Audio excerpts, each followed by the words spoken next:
A summer favorite in Japan, cold noodles with a special twist. Start with chicken tenderloin. Add sake, salt and pepper, then microwave for 1 minute 30 seconds. Shred the chicken, then mix with ground sesame paste, the sauce and mustard. And just like that, rich sesame bang bang chicken. Next, cut up your favorite veggies.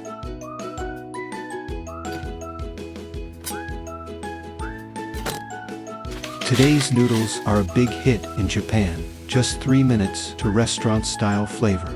Chill the noodles in cold water, then plate, top with chicken and veggies.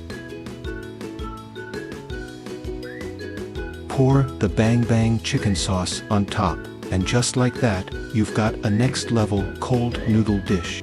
Try it out and enjoy.